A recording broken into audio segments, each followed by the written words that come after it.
You know I'm no good, Nutty, he said. Come on, said Nutty. The swimming. There was nothing you could do with me, except kill him. They got changed, ready for the swimming, and come back to watch Septim. The Humi realized that he would leave his goggles in the changing room and went to get them. When he came back, Colin on of the Dracot team was swimming. He was very good indeed, and noticed that Seth said the Colin was their worst swimmer. But that can be Colin, said Fumi. I have just seen Colin in the training room. So that was why Colin was swimming so well. Everyone looked the same in goggles. And it wasn't Colin at all. That was Chet. None of the officers noticed anything. And when they had finished the swimming, the Great Cross team all disappeared fast. Nutty was wild with anger. Then it was Hagwood's turn to swim. For 4 minutes of hard swimming felt like a long, slow dive to Nutty, but she kept going up and down, and when it was over, they had to pull her out of the water. When at least she could see again, Jess was swimming beautiful, but there was still no snails.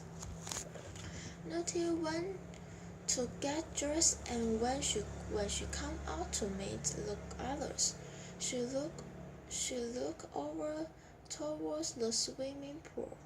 To the swimming office, Nutty star. Then she shook it to the others.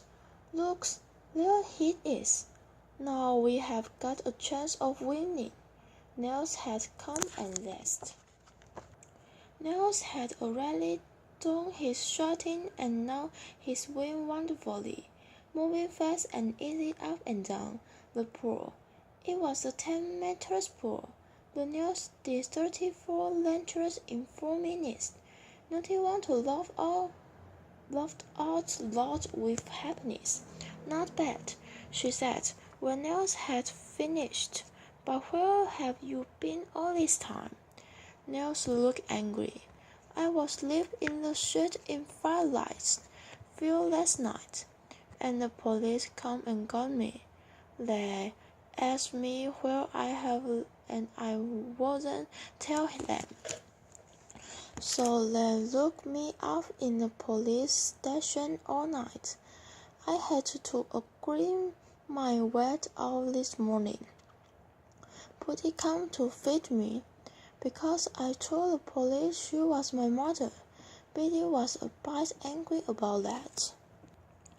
And the police come and got me. They asked me where I live, and I wouldn't tell them. So they locked me up in the police station all night. I had to agree my way out this morning.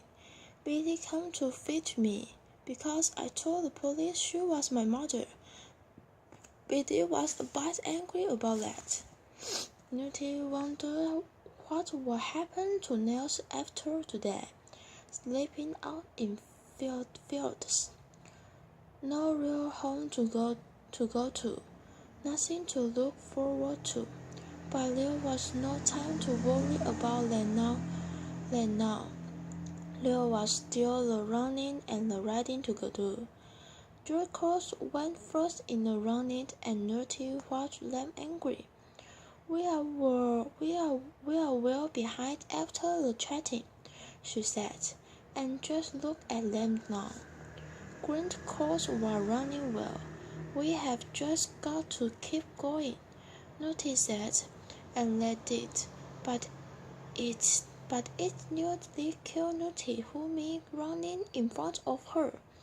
Grace smiled smaller and smaller, and Nutty realized that she was probably the worst of them all, but she finished 4 to the ground and lay there with her eyes closed. When she opened them again, Betty was there. At last, Nutty was free. Betty would tell them all what to do now. You are all got to ride like crazy if you are going to bet those great cowboys, Betty said. But now the parents had all arrived. They were enjoying their day out.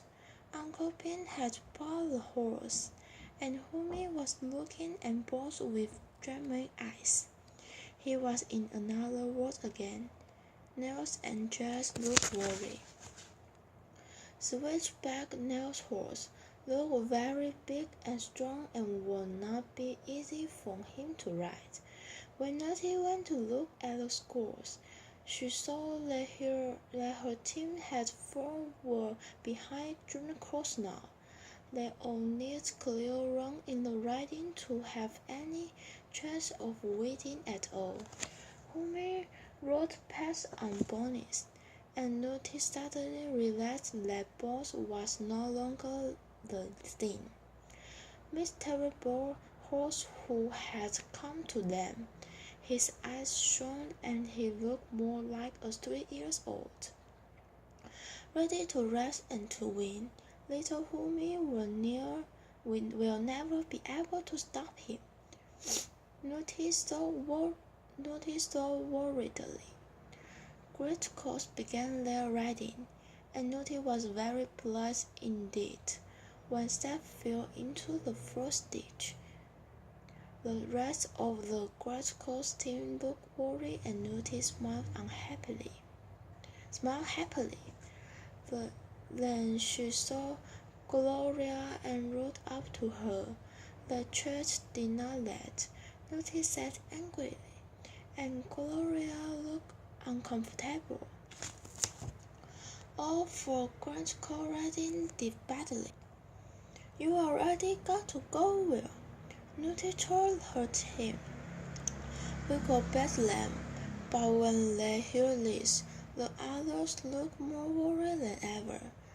The Great Coast team were now having some kind of discussion, and Gloria was with them, but it was time for Nutty to go. She was riding first, then Homie and then Nels and Jess. Nutty was afraid that Jerry would not get round. Spot could do it with a strong rider, but Jessie wasn't strong enough, and Nutty was worried.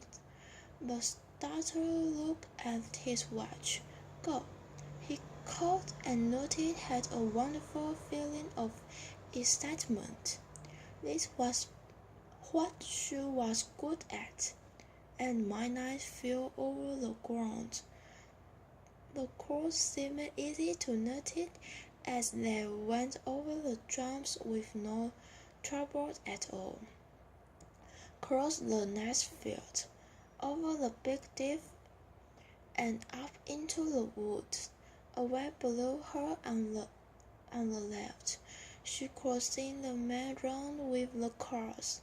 She knew in the sound, but her way was to the right and down the hill.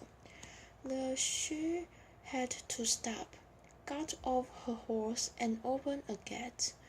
Well, an official timed her. The official was the mother of one of the Great Coast team, and her car was parking near the gate. But Nutty did well, and my time was off again. Over the jumps and saw the finish, fast and clear. Homie was waiting to go, with his eyes shining as he looking at his wonderful ponies. Good luck. Nutty called and Homie was away.